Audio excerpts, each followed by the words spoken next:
Good morning dear students. आप सभी का प्लस टू अकाउंटेंसी की क्लास में स्वागत है।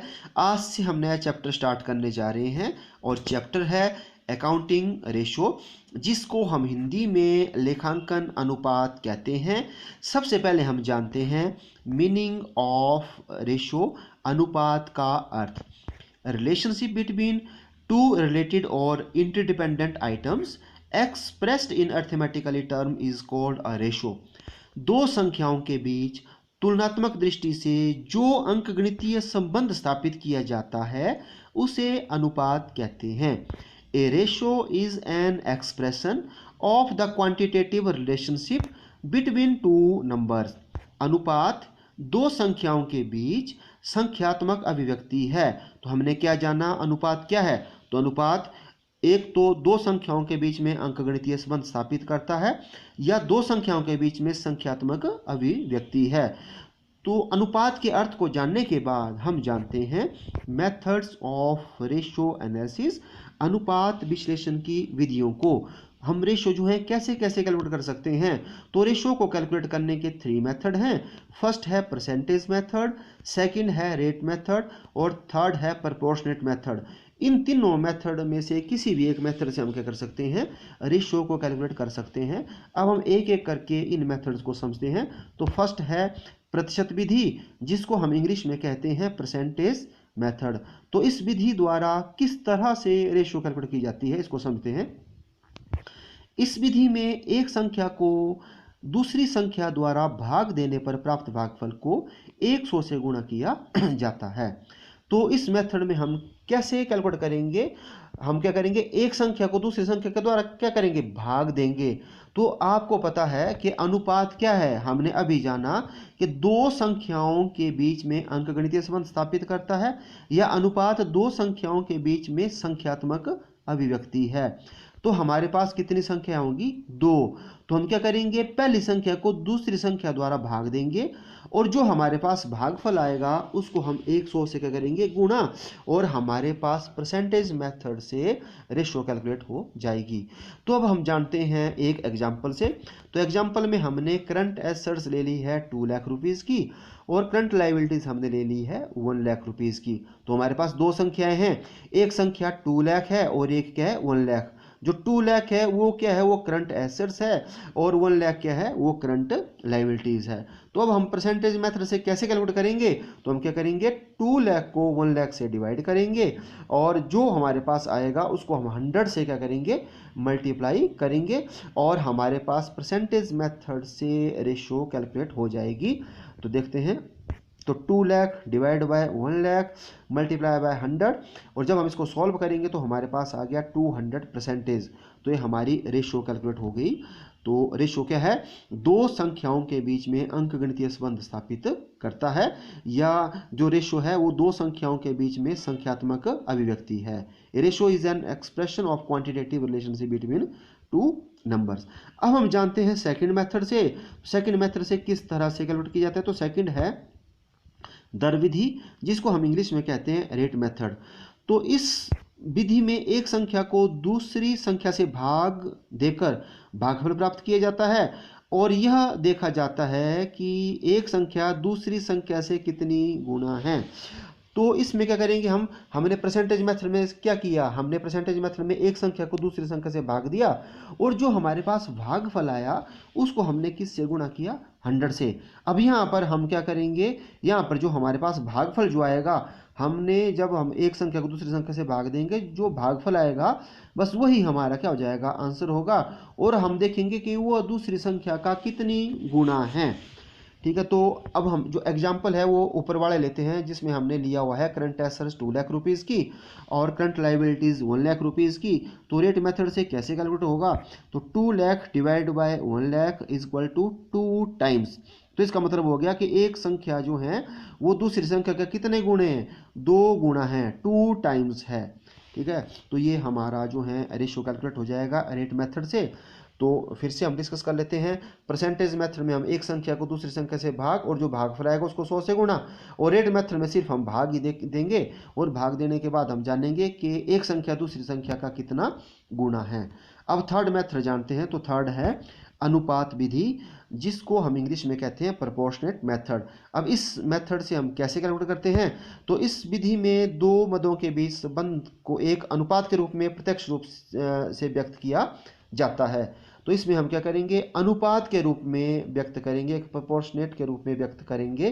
तो हमने एग्जांपल ये लिया हुआ है, करंट एसेट्स 2 लाख और करंट लायबिलिटीज कितना है 1 लाख। तो 2 लाख रेशो 1 लाख, जब हम इसको सॉल्व करेंगे तो आ जाएगी 2:1। तो जब हमने देखा कि जो एग्जाम्पल था, एग्जाम्पल में हमने करंट एसेट्स ले ली थी 2 लाख रुपीज़, करंट लायबिलिटीज ली थी 1 लाख रुपीज़। जब हम परसेंटेज मेथड से रेशो कैलकुलेट करते हैं तो हमारा 200% आंसर आता है। जब रेट मेथड से तो 2 टाइम्स, और जब हम प्रोपोर्शनेट से करेंगे तो 2:1 हमारा क्या होगा, आंसर होगा। तो इसको जानने के बाद अब हम करते हैं क्लासिफिकेशन।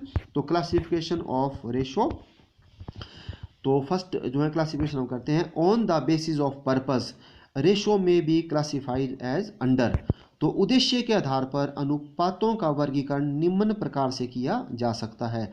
तो हम किस आधार पर हम जो है क्लासिफिकेशन कर रहे हैं, पर्पस के आधार पर, जो उद्देश्य है उन आधार पर।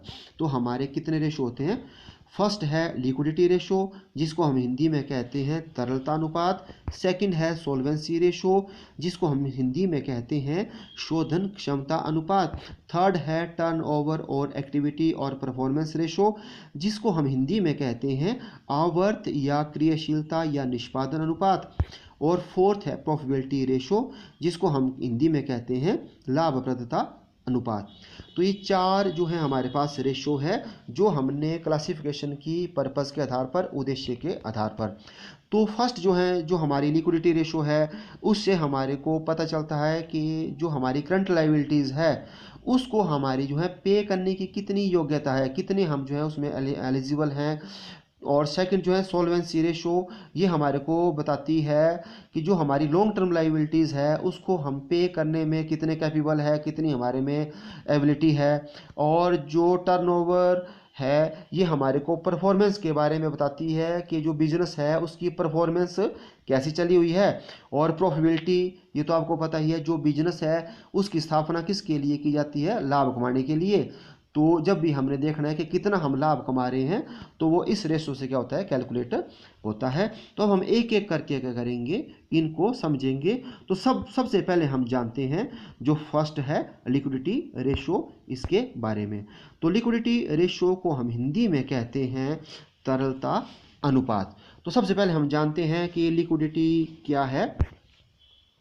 तो liquidity means ability of the firm to pay its current liabilities in time. तरलता का अर्थ है कि फर्म की चालू दायित्व का समय पर भुगतान करने की क्षमता, अर्थात जो हमारी करंट लायबिलिटीज है, जो हमने भी इन 1 ईयर पे करना है, उसको पे करने की हमारी कितनी एबिलिटी है, कितने हम जो हैं एलिजिबल हैं पे करने के। तो ये हमारे को कौन सी रेशो बताती है, ये हमारे को बताती है लिक्विडिटी रेशो। ठीक है, तो हम जो है अपना चालू दायित्व जो करंट लायबिलिटीज है उसका भुगतान करने में कितना सक्षम है। तो लिक्विडिटी रेशो में कौन कौन सी रेशो जो है कैलकुलेट की जाएगी।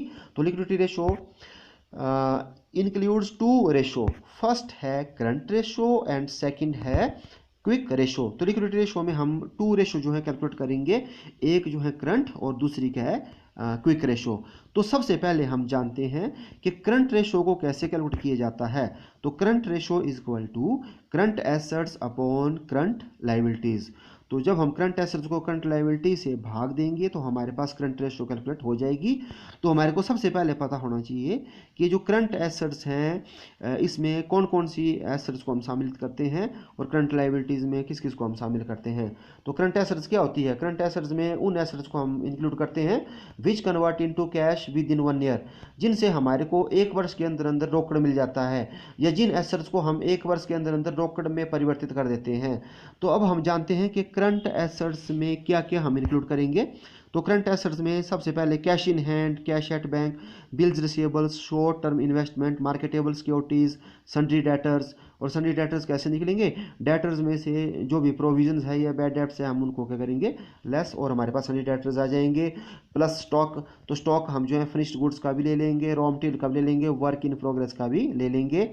प्लस इसमें प्रीपेड एक्सपेंसेस और एक्रूड इनकम। तो ये आपको बता दिया करंट एसेट्स। तो करंट एसेट्स क्या होती हैं, which convert into cash with in 1 year, अर्थात ऐसी संपत्तियां जिनको हम 1 वर्ष के अंदर अंदर रोकड़ में परिवर्तित कर देते हैं। अब हम जानते हैं कि करंट लायबिलिटीज, तो करंट लायबिलिटीज होती है वो विच पेड विद इन 1 ईयर, जिसका भुगतान हमारे को 1 वर्ष के अंदर अंदर करना पड़ता है। तो करंट लायबिलिटीज में कौन कौन सी लायबिलिटीज आती है इसको जानते हैं। तो सबसे पहले बैंक ओवरड्राफ्ट, फिर bills payable, sundry creditors, outstanding expenses, loans payable with in 1 year, propose dividend, unclaimed dividend and provision for taxation. तो ये आपको एग्जाम्पल बताए करंट लायबिलिटीज़ के, और साथ में एग्जाम्पल बता दिया आपको करंट एसेट्स के। तो जब हम करंट एसेट्स को करंट लायबिलिटी से क्या करेंगे, डिवाइड करेंगे, तो हमारे पास कौन सी रेशो कैलकुलेट हो जाएगी, हमारे पास करंट रेशो कैलकुलेट हो जाएगी। अब हम जानते हैं जो सेकंड मेथड है, तो सेकंड मेथड जो है वो है हमारा क्विक रेशो। तो इसके बारे में जानते हैं। तो इसे हम एसिड टेस्ट रेशो या लिक्विड रेशो भी कहते हैं, मतलब इसका क्या क्या नाम है, इसको हम एसिड टेस्ट रेशो या लिक्विड रेशो के नाम से भी हम इसको जानते हैं। अब हम जानते हैं इसका फॉर्मूला, तो कैसे ये निकलती है। तो क्विक रेशो या आपको एसिड टेस्ट रेशो या लिक्विड रेशो, इसका फार्मूला है क्विक एसेट्स और liquid assets upon current liabilities. तो हम quick assets upon current liabilities भी कर सकते हैं या liquid assets upon current liabilities भी कर सकते हैं। तो ये इसको कैलकुलेट करने के फार्मूले हैं। तो सबसे पहले हम जानते हैं कि ये जो लिक्विड एसेट है या क्विक एसेट्स है, इसमें हम कौन कौन सी एसेट्स को शामिल करेंगे।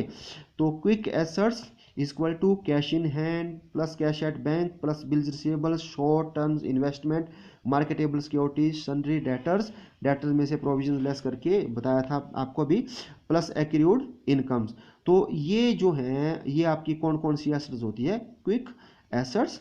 और हम उसको किस तरह तरीके से निकाल सकते हैं, और एक और तरीका भी है, जब हमारे पास करंट एसेट्स गिवन हैं तो हम क्या करेंगे, जो स्टॉक है और प्रीपेड एक्सपेंसेस है उनको हम लेस करेंगे करंट एसेट्स में से, तब भी हमारे पास क्या आ जाएगी, क्विक एसेट्स आ जाएगी। और quick assets equal to current assets minus, जब हम स्टॉक और प्रीपेड एक्सपेंसेस दोनों को ऐड करेंगे और ऐड करने के बाद हम इन दोनों को करंट एसेट्स में से क्या कर देंगे, लेस कर देंगे, तब भी आपके पास क्या आ जाएगी, क्विक एसेट्स आ जाएगी। अर्थात जो क्विक एसेट्स है उसमें हम क्या करते हैं, जो स्टॉक है और प्रीपेड एक्सपेंसेस है इनको हम ऐड नहीं करते। ठीक है, तो ये जो क्विक एसेट्स है और लिक्विड एसेट्स है, ये क्या होती है, जिसको हम बहुत जल्दी क्या कर देते हैं, कैश में कन्वर्ट कर देते हैं, उसको हम जैसे जो है बोलते हैं लिक्विड एसेट्स या क्विक एसेट्स। अब आपको बताते हैं स्टैंडर्ड्स के बारे में कि इनका जो है प्रमाप क्या है, जब भी हम कंपैरिजन करेंगे दो फर्मों का, ठीक है, तो उनका स्टैंडर्ड्स क्या होगा। तो स्टैंडर्ड सबसे पहले जो है करंट रेशो का, तो करंट रेशो का है 2:1, अर्थात जो करंट एसेट्स है वो हमारी 2 होनी चाहिए और करंट लायबिलिटीज़ कितनी होनी चाहिए, 1। तो जिस भी फर्म की जो करंट रेशो है वो 2:1 के आसपास होगी, करीब होगी, वो फर्म क्या मानी जाएगी, अच्छी मानी जाएगी। और अब हम बात करते हैं क्विक रेशो की या एसिड टेस्ट रेशो या लिक्विड रेशो की। तो उसका जो स्टैंडर्ड है, जो प्रमाप है, वो 1:1, अर्थात जो हमारी क्विक एसेट्स है और करंट लायबिलिटीज़ है वो बराबर बराबर होनी चाहिए। तो जब भी हम कंपैरिजन कर रहे होंगे तो जिस भी फर्म की 1:1 के आसपास आएगी लिक्विडिटी रेशो, तो उस फर्म को क्या माना जाएगा, अच्छा माना जाएगा। ठीक है, तो आज के इस पार्ट में बस इतना ही, अब मिलते हैं नेक्स्ट पार्ट में। Thank you.